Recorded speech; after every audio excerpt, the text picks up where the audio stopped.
Hoy vamos a continuar con la lectura de la historia del arte contada por Ernst Gombrich. Pero antes de comenzar, me gustaría atender 2 puntos. En primer lugar, recibí una pregunta que decía, ¿por qué vamos a leer un libro si aparentemente ya no es pertinente, si aparentemente es anacrónico? Bueno, Ernst Gombrich es considerado uno de los pilares de la historia del arte. Entonces, a pesar de que el día de hoy a lo mejor utiliza muchos puntos de vista, hace muchas interpretaciones que pueden parecer muy anacrónicas, realmente tiene puntos sumamente valiosos y hay que fijarnos más que nada en cómo es que él está mirando las obras de arte, es lo que él está observando para que nosotros podamos hacer eso mismo. Seguramente no desde su mismo punto de vista, pero sí desde el nuestro, ya con un punto de vista fresco, mucho más inclusivo y definitivamente mucho más abarcador.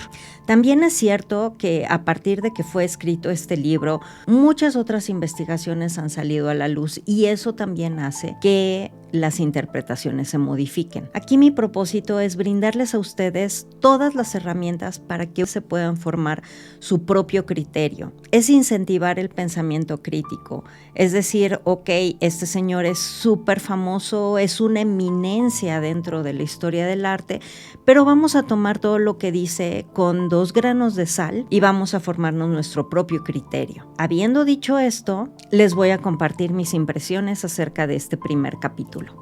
Gombrich habla muy brevemente acerca del arte de la prehistoria, de la verdadera prehistoria, de aquel momento en el que todavía no habían grandes civilizaciones, en donde la tecnología principal era la piedra y sobre todo pues no había ninguna manera de cómo registrar por medio de la palabra hechos exactos, nombres de personajes. Entramos a esta época un poco a oscuras, porque realmente lo que nos estamos encontrando, las pinturas de las cuevas, por ejemplo, o las esculturas y las herramientas que están en los asentamientos, pueden ser interpretadas de una determinada manera según nuestro punto de vista de qué es como podrían haber vivido, qué es lo que podrían haber creído, pero dado que no hay documentos escritos, entonces es muy difícil poder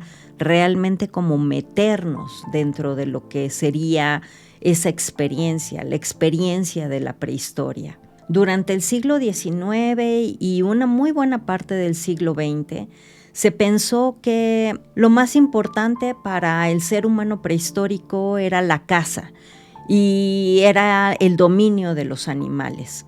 Y esto tiene que ver obviamente con la ideología que fue la reinante durante el siglo XIX y durante el siglo XX. Pero a partir de finales del siglo pasado empezó un movimiento mucho, y aunque esté muy trillada la palabra, mucho más inclusivo. Esto tiene que ver con el movimiento a partir de los 60s, tomar en cuenta a sectores minoritarios de la población, como las mujeres, las personas de razas distintas a la raza blanca, personas que profesan otra religión que no sea la cristiana, y también quienes tienen preferencias sexuales distintas a la heterosexualidad. Por lo tanto, al acercarnos nuevamente al arte prehistórico, pudimos empezar a ver otras cosas. Por ejemplo, viéndolo desde el punto de vista de las mujeres, nos da una dimensión completamente diferente. Si empezamos a pensar que ellas fueron las que se quedaron en los asentamientos, cuidando a los niños, haciéndose cargo de la recolección de la comida, y muy probablemente si empezamos a ver la experiencia femenina acerca de la reproducción y acerca de cómo es que se ve la vida, cómo es que se observan las plantas, cómo es que se observan los animales, vamos a empezar a ver esas pinturas y esas esculturas de una manera completamente diferente, en donde a lo mejor en lugar de hablar acerca de la caza y de la dominación de los animales, estamos hablando acerca de los procesos de fertilidad y de nacimiento, porque finalmente los seres humanos no tendríamos el regalo de alimentación que nos están dando los animales y las plantas si estos no se reprodujeran. No podríamos desarrollarnos como tribu o como clan si no se integraran más miembros, y el ver que más miembros nos hacen más fuertes y podamos lograr más cosas. Es perfectamente comprensible que Gombrich haya solamente apenas mencionado en un párrafo el arte de la prehistoria, siendo que en aquel tiempo todavía no había datos suficientes, no se habían descubierto tantas cosas, y aún hoy nuestras investigaciones se basan principalmente en la especulación. El resto del capítulo lo dedica a lo que hoy son llamadas culturas tradicionales, y yo creo que él hace una mala elección de palabras al designarlas como primitivas por la carga de la palabra. Esto hace ver como si la cultura careciera completamente de conocimientos, de tecnología, que hay que enseñarle algo más, hay que guiar a esa cultura. También hace mucho énfasis acerca de la supuesta inocencia de estas culturas y la manera en la que sus integrantes se comportan como niños. Y yo creo particularmente, es mi opinión, creo que es una completa falta de respeto a estos pueblos y a estas culturas. También habla acerca de que el pensamiento de estos grupos es eminentemente mágico y por eso es que los designa como primitivos.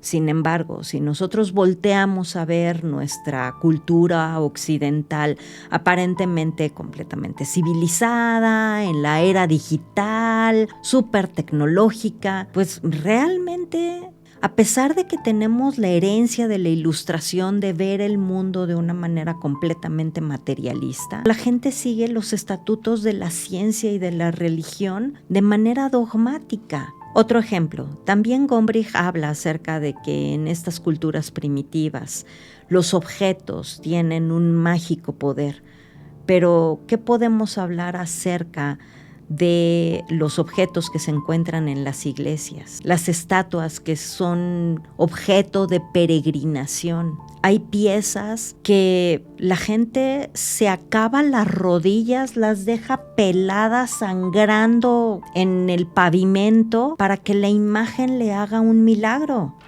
O sea, no veo la diferencia, no veo por qué unas son culturas primitivas y las otras no. Entonces, habiendo dicho eso, a mí se me hace tan válido el ritual de un chamán como la misa de los domingos. Nada más que con la única diferencia que el chamán y toda la comunidad, toda la tribu o todo el clan, o inclusive en el momento en el que Gombrich habla de América, todo el pueblo está unido en ese ritual con el sacerdote. El sacerdote es la representación de Dios mismo con las facultades de Dios mismo. Y esto sucedía en absolutamente todo el mundo antiguo.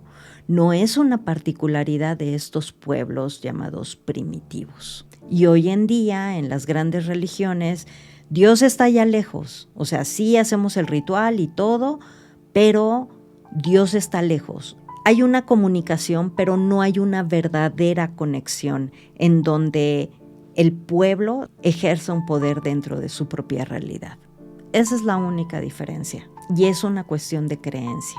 No es una cuestión de avance, no es una cuestión de desarrollo. Por lo tanto, habiendo dicho esto y satisfaciendo mi necesidad de crítica, vamos a empezar con la historia del arte según Ernst Gombrich.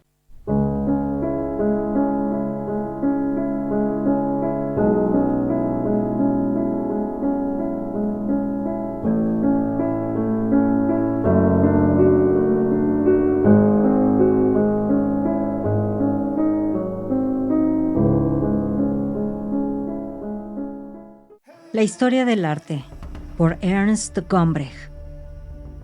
Capítulo 1. Extraños comienzos. Pueblos prehistóricos y primitivos, América Antigua. No sabemos cómo empezó el arte, del mismo modo que ignoramos cuál fue el comienzo del lenguaje. Si tomamos la palabra arte para significar actividades como construir templos y casas, realizar pinturas y esculturas o trazar esquemas, no existe pueblo alguno en el globo que carezca de arte.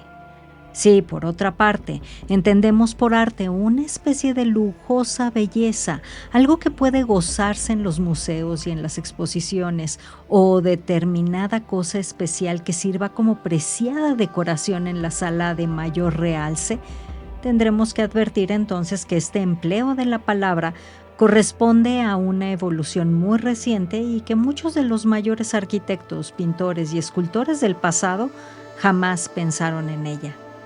Podemos comprender mejor esta diferencia si nos fijamos en la arquitectura. Todos sabemos que existen hermosos edificios y que algunos de ellos son verdaderas obras de arte, pero rara es, en todo el mundo, la construcción que no haya sido erigida con algún fin determinado. Los que emplean estos edificios como lugares de culto, esparcimiento o vivienda, los juzgan ante todo y principalmente según un criterio de utilidad. Pero aparte de esto, puede gustarles o no el diseño, la proporción de su estructura y apreciar los esfuerzos del buen arquitecto para construirlos, no solo de manera práctica, sino correcta. En el pasado, la actitud respecto a los cuadros y a las estatuas fue, con frecuencia, análoga. No eran concebidos como simples obras de arte, sino como objetos que poseían una función definida.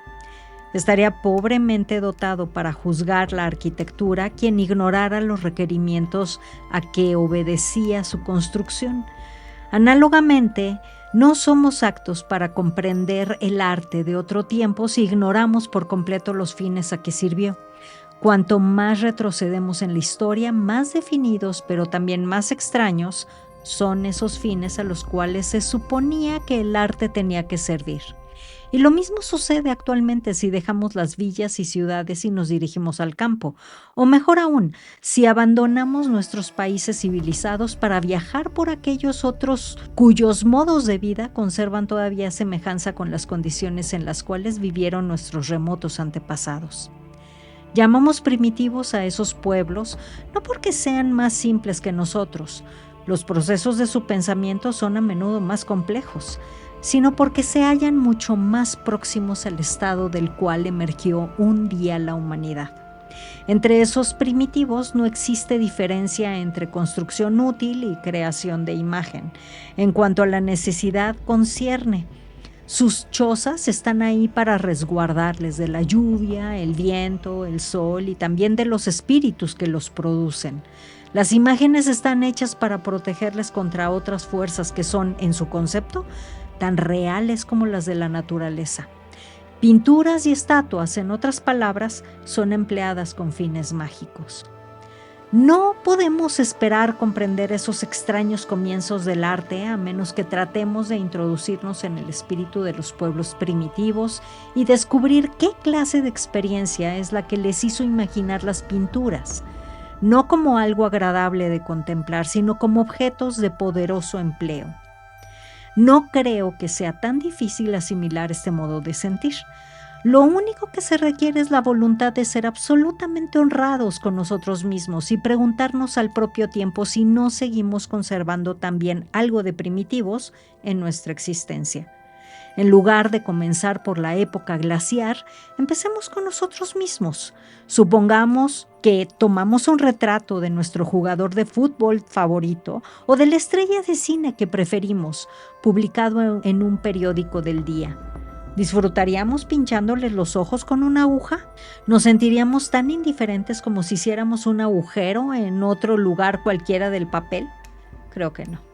A pesar de saber muy bien con plena conciencia que lo que hagamos en esos retratos no perjudica en nada a los representados, experimentamos un vago reparo en herir su imagen.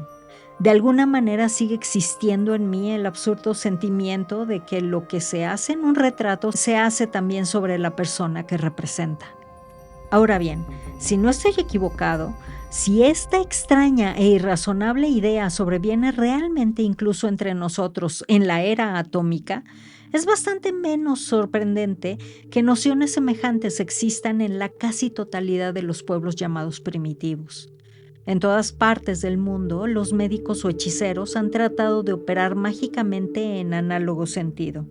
Han realizado pequeñas imágenes de un ser odiado y han punzado el corazón del pobre muñeco. O lo han quemado, esperando hacer padecer al enemigo. Incluso el Guy quemado el día de Guy Fawkes es un residuo de semejante superstición. En ocasiones, los pueblos primitivos aún dudan acerca de lo que es real y lo que es una pintura. En una ocasión, al dibujar sus animales un artista europeo, los nativos se alarmaron. «Si usted se los lleva consigo, ¿cómo viviremos nosotros?», le dijeron. Todas estas extrañas ideas son importantes porque pueden ayudarnos a comprender las más antiguas pinturas que han llegado hasta nosotros. Esas pinturas son tan viejas como cualquier otro rastro de obra humana. Y sin embargo, al ser descubiertas en las paredes de cuevas y rocas en España y al sur de Francia en el siglo XIX, en un principio los arqueólogos no podían creer que aquellas representaciones de animales tan vívidas y naturales hubieran sido hechas por los hombres del período glaciar. Poco a poco, las rudas herramientas de piedra y hueso que se hallaron en estas regiones fueron dejando en claro que aquellas pinturas de bisontes, mamuts y renos sí habían sido pintadas por hombres que cazaban a estos animales y que por eso los conocían tan bien. Es una experiencia extraña descender a estas cuevas, pasando a veces por pasadizos bajos y estrechos, siendo necesario adentrarse en la oscuridad de la montaña para ver de pronto la linterna eléctrica del guía iluminar la pintura de un toro. Una cosa está clara, nadie se arrastraría hasta las pavorosas profundidades de la montaña solamente para decorar un lugar tan inaccesible. Más aún, pocas de estas pinturas se distribuyen con claridad por los techos o las paredes de la cueva, excepto algunas pinturas de la cueva de Lascaux. Por el contrario, están colocadas ahí confusamente, una encima de la otra y sin orden o designio aparente. Es verosímil que sean vestigios de aquella creencia universal en el poder de la creación de imágenes. En otras palabras, esos cazadores primitivos creían que con solo pintar a sus presas, haciéndolo tal vez con sus lanzas o sus hachas de piedra, los animales verdaderos sucumbirían ante su poder. Naturalmente, esto es una mera conjetura, pero encuentra su mejor apoyo en el empleo del arte entre los pueblos primitivos de nuestros días, que han conservado aún sus antiguas costumbres. Bien es verdad que no encontramos ninguno ahora, al menos en lo que a mí se me alcanza, que trate de operar exactamente según esta clase de magia, pero la mayor parte de su arte se halla íntimamente ligada a ideas análogas acerca del poder de las imágenes. Aún existen pueblos primitivos que no utilizan más que herramientas de piedra y que graban representaciones de animales sobre las rocas con fines mágicos. Existen otras tribus que celebran regularmente festivales en los que sus componentes se disfrazan de animales e imitan los movimientos de estos en danzas solemnes. Ellos también creen que esto ha de darles de algún modo poder sobre sus presas. A veces imaginan que ciertos animales se hallan emparentados con ellos de manera semejante a la de los cuentos de hadas y que toda la tribu es una tribu de lobos, de cuervos o de ranas. Parece extraño, pero no tenemos que olvidar que incluso esas ideas no han desaparecido de nuestra propia época tanto como pudiera creerse. Los romanos creían que Rómulo y Remo habían sido amamantados por una loba y poseían una imagen de bronce representándola en el Capitolio de Roma. Aún en nuestros días, bajo Mussolini, tuvieron siempre una loba viva dentro de una jaula cerca de las escalinatas del Capitolio. No se conservan leones vivos en Trafalgar Square, pero el león británico todavía se muestra lleno de vida en las páginas de Punch. Naturalmente, existe una gran diferencia entre esta clase de símbolos heráldicos y caricaturescos y la profunda seriedad con que los salvajes observaban sus relaciones con el tótem, como ellos denominan a sus animales familiares, pues parece que, en ocasiones, viven en una especie de mundo imaginario en el cual pueden ser hombres y bestias al propio tiempo. Muchas tribus celebran ceremonias especiales en las cuales ostentan máscaras con rasgos de esos animales que, una vez que les cubren, les lleva a sentir que se han transformado, que se han convertido en cuervos o en osos. Es algo semejante a cuando los niños juegan a ser piratas o detectives, llegando un momento en que no saben cuándo termina el juego y comienza la realidad. Pero junto a los niños siempre se halla el mundo de los adultos, el de las personas que dicen, no hay que hacer tanto ruido o es hora de acostarse. Para el salvaje no existe ese otro mundo que le arrebate la ilusión, porque todos los miembros de la tribu toman parte en los ritos y danzas ceremoniales con sus fantásticos juegos de ficción. Han aprendido su significado desde muy antiguas generaciones y se hallan tan absorbidos por ellos que poseen muy pocas posibilidades de situarse fuera y contemplar críticamente su conducta. Todos tenemos creencias que presuponemos, tanto como los primitivos las suyas, hasta tal punto que no lo advertimos, sino cuando nos encontramos con gentes que las cuestionan. Todo esto parece tener poco que ver con el arte, pero el hecho es que lo condiciona en varios aspectos. Muchas obras artísticas se han propuesto intervenir en estas extrañas costumbres. De lo que se trata entonces no es de si la pintura o la escultura es bella, para nuestro criterio, sino de si opera, es decir, si puede ejecutar la magia requerida. Además, el artista trabaja para gentes de su propia tribu que conocen exactamente lo que cada forma y cada color se proponen significar. No se espera de ellos que inventen o cambien elementos de su medio, sino tan solo que apliquen toda su destreza y su saber a la ejecución de sus obras. Por otra parte, no tenemos que ir tan lejos para establecer paralelismos. El objeto de una bandera nacional no consiste en ser un trozo de tela bellamente coloreada, que cualquier fabricante pueda alterar según su fantasía. El objeto de un anillo de boda no reside en constituir un adorno que pueda emplearse o fabricarse según nuestro antojo. Pero, aún dentro de lo que prescriben los ritos y costumbres de nuestras vidas, sigue existiendo un cierto elemento de elección y de campo libre para que se manifiesten el gusto y la habilidad personales. Pensemos en el árbol de Navidad. Sus accesorios principales han sido moldeados por la costumbre. Cada familia, en efecto, posee sus propias tradiciones y sus predilecciones propias, sin las cuales el árbol carecería de objeto. Sin embargo, cuando llega el gran momento de adornarlo, queda mucho por decidir. ¿Puede recibir esta rama una velita? ¿Hay bastante oropel en lo alto? ¿No es demasiado pesada esta estrella? ¿O este lado se sobrecarga en exceso? A un forastero el conjunto del adorno quizá le resulte un tanto extraño. Puede pensar que los árboles son mucho más bonitos sin oropel. Pero para nosotros que conocemos su significado, se convierte en asunto de gran importancia decorar el árbol de acuerdo con nuestro plan. El arte primitivo se realiza precisamente de conformidad con semejantes líneas preestablecidas y, con todo, deja al artista campo de acción para que muestre su ingenio. La maestría técnica de algunos artesanos nativos es realmente sorprendente. No debemos olvidar nunca que, al hablar del arte primitivo, el término no implica que los artistas solo posean un conocimiento primitivo de su arte. Por el contrario, muchas tribus han desarrollado una habilidad verdaderamente asombrosa en la talla, los trabajos de cestería, la preparación de cuero o incluso en la forja de metales. Si comprobamos la simplicidad de los utensilios con que han sido realizadas estas obras, no podremos sino maravillarnos de la paciencia y la seguridad de toque adquiridos por esos artesanos primitivos a través de siglos de especialización. Los maoríes de Nueva Zelanda, por ejemplo, han aprendido a realizar verdaderas maravillas en sus tallas de madera. Claro es que el hecho de que una cosa haya sido difícil de realizar no nos prueba necesariamente que sea una obra de arte.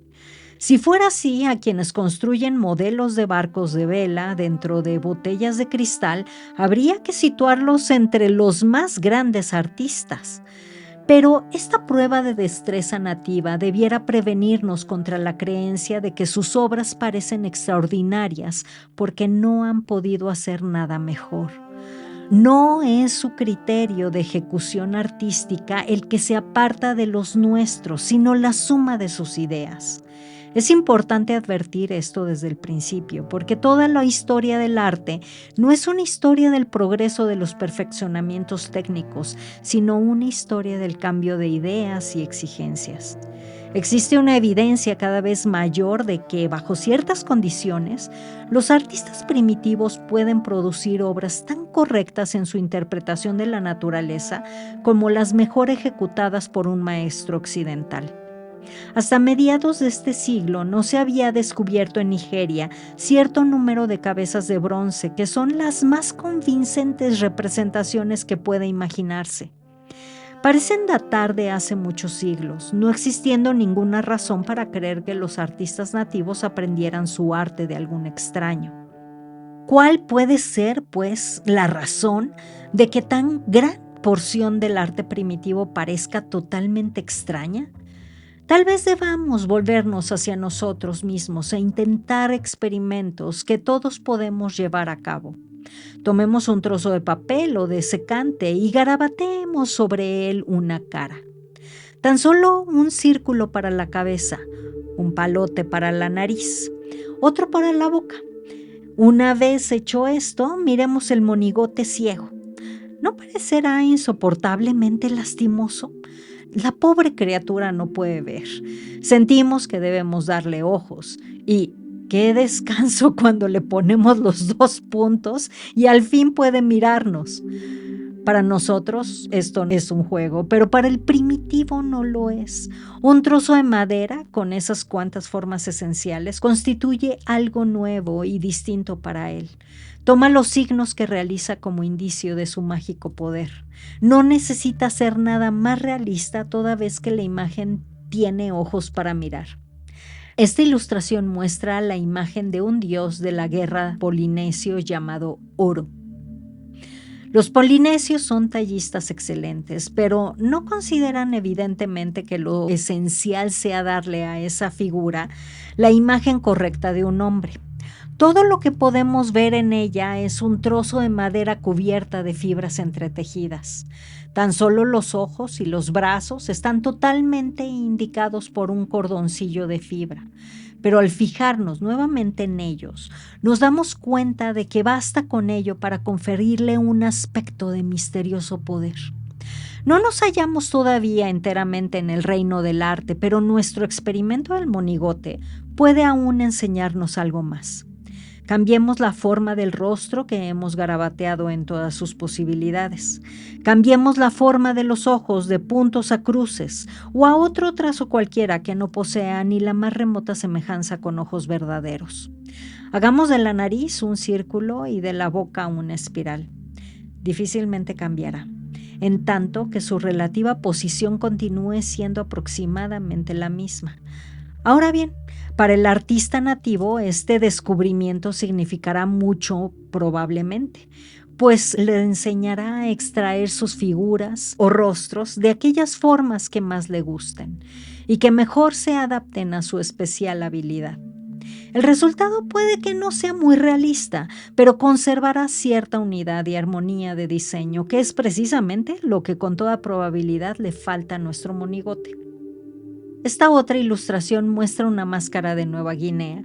Seguramente no es una cosa bella, pero no es eso lo que se propone ser. Está destinada a una ceremonia en la que los jóvenes del poblado se disfrazan de espíritus y asustan a las mujeres y a los niños. Pese a lo fantástica o incluso repulsiva que pueda parecernos, hay algo convincente en el modo en que el artista ha sabido obtener este rostro a partir de unas formas geométricas. En algunas partes del mundo, los artistas primitivos han sabido desarrollar elaborados sistemas para representar ornamentalmente las diversas figuras y tótems de sus mitos. Entre los indios de América del Norte, por ejemplo, los artistas combinan una observación muy aguda de las formas naturales con su desdén por lo que nosotros llamamos las apariencias reales de las cosas. Como cazadores, conocen la verdadera forma del pico del águila o de las orejas del castor, mucho mejor que cualquiera de nosotros, pero ellos consideran tales rasgos como meramente suficientes. Una máscara con un pico de águila es precisamente un águila. Esta otra ilustración es un modelo de caza de un caudillo entre la tribu Aida de los Pieles Rojas, con 3 de los llamados mástiles totémicos en su fachada. Nosotros solo podemos apreciar un revoltijo de horribles máscaras, pero para el nativo el mástil central ilustra una antigua leyenda de su tribu. La leyenda misma para nosotros es casi tan extraña e incoherente como su representación, pero no debe sorprendernos mucho que las ideas de los primitivos difieran de las nuestras. Hela aquí. Hubo una vez un mozo en la ciudad de Weizkun que acostumbraba holgazanear, tumbado todo el día en la cama, hasta que su suegra le censuró por ello. Él se sintió avergonzado y se fue decidido a matar a un monstruo que habitaba en un lago y que se alimentaba de hombres y ballenas. Con ayuda de un pájaro sobrenatural, construyó un cepo con el tronco de un árbol y suspendió encima de él a 2 niños para que sirvieran de cebo. El monstruo fue capturado y el mozo se disfrazó con su piel para apresar peces, que regularmente depositaba sobre los escalones de la puerta de la casa de su suegra. Esta se sintió tan halagada por esos inesperados dones que llegó a creerse hechicera. Cuando el mozo al fin la desilusionó, se sintió tan avergonzada que murió a causa de ello. Todos los participantes en esta tragedia se hallan representados en el mástil central. La máscara que se halla debajo de la entrada es una de las ballenas que el monstruo acostumbraba comer. La gran máscara de encima de la puerta es el monstruo. Sobre ella, la forma humana de la infortunada suegra. La máscara que tiene el pico puesto sobre esta última es el pájaro que ayudó al héroe. Este mismo aparece más arriba disfrazado con la piel del monstruo y con los peces apresados por él. Las figuras humanas son los niños que el héroe utilizó como cebo. Una obra semejante nos parece producto de una extravagante fantasía, pero para los que le hicieron constituía una empresa solemne.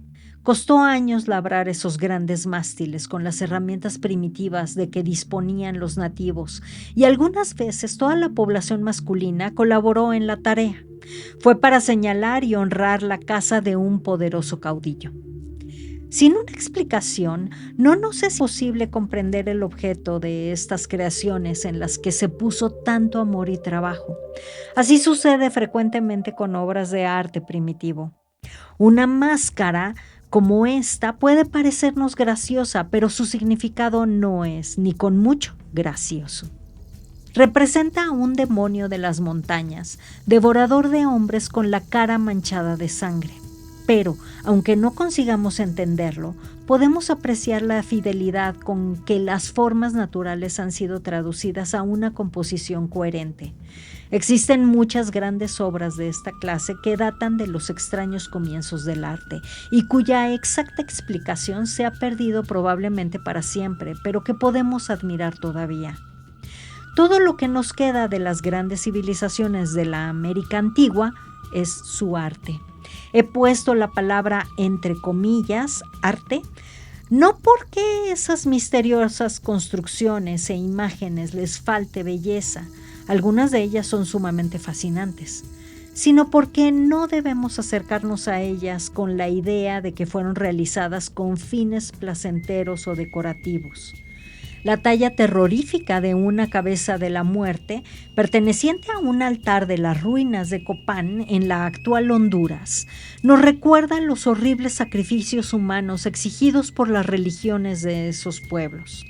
A pesar de lo poco que puede saberse acerca del sentido exacto de esas tallas, los enormes esfuerzos de los especialistas que han redescubierto esas obras y que han tratado de penetrar en sus secretos nos han enseñado bastante para compararlas con otras similares de las culturas primitivas. Claro está que esos pueblos no eran primitivos en el sentido usual del término. Cuando llegaron los conquistadores españoles y portugueses del siglo XVI, los aztecas en México y los incas en Perú y Bolivia regían poderosos imperios. Sabemos también que, en tempranos siglos, los mayas de América Central construyeron grandes ciudades y desarrollaron un sistema de escritura y de cálculo del calendario que es todo menos primitivo. Al igual que los negros de Nigeria, los americanos precolombinos eran perfectamente capaces de representar un rostro humano con aspecto natural. A los antiguos peruanos les gustaba modelar ciertas vasijas en forma de cabezas humanas de un realismo sorprendente. Si la mayoría de las obras de esas civilizaciones nos parecen fantásticas y poco naturales, la razón reside probablemente en las ideas que se proponían transmitir. Esta ilustración reproduce una estatua mexicana que se cree data del periodo azteca, el último antes de la conquista. Los investigadores creen que representa al dios de la lluvia, cuyo nombre era Tlaloc. En esas zonas tropicales la lluvia es con frecuencia cuestión de vida o muerte, pues sin ella las cosechas pueden fallar, dando lugar a que se perezca de hambre.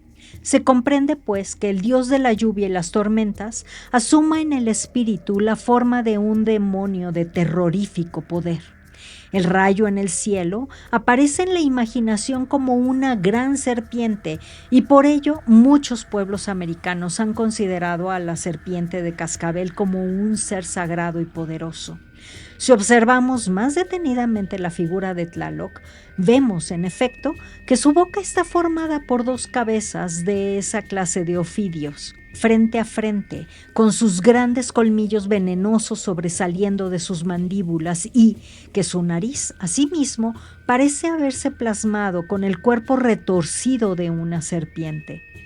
Tal vez hasta sus ojos puedan ser vistos como dos culebras enroscadas.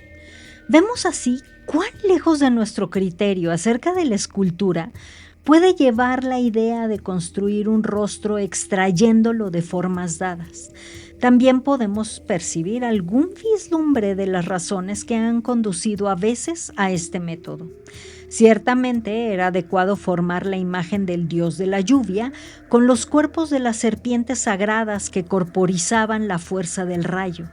Si consideramos la extraña mentalidad que creó esos terribles ídolos, podemos llegar a comprender cómo la realización de imágenes en esas civilizaciones primitivas no se hallaba relacionada solo con la magia y la religión, sino que también era la primera forma de escritura. La serpiente sagrada en el arte antiguo de México no fue solamente la reproducción de la serpiente de cascabel. Llegaría a evolucionar hasta constituir un signo para expresar el rayo y de este modo crear un carácter por medio del cual pudiera ser registrada o tal vez conjurada una tormenta. Sabemos muy poco acerca de esos misteriosos orígenes, pero si queremos comprender la historia del arte, haremos bien en recordar, siquiera por un momento, que las artes y las letras constituyen verdaderamente una misma familia. Y hasta aquí la lectura de la historia del arte de Ernst Gombrich. Muchísimas gracias por acompañarme hasta aquí. Y recuerda, si quieres saber más acerca de la historia del arte, revisa el sitio censuscultura.org para acceder a los distintos cursos que ofrecemos. Asimismo, si deseas apoyar este proyecto y te gusta ver más contenido de historia del arte de manera crítica y con un enfoque filosófico, nos puedes apoyar con un pequeño donativo en PayPal. Muchísimas gracias nuevamente y nos vemos en el siguiente capítulo.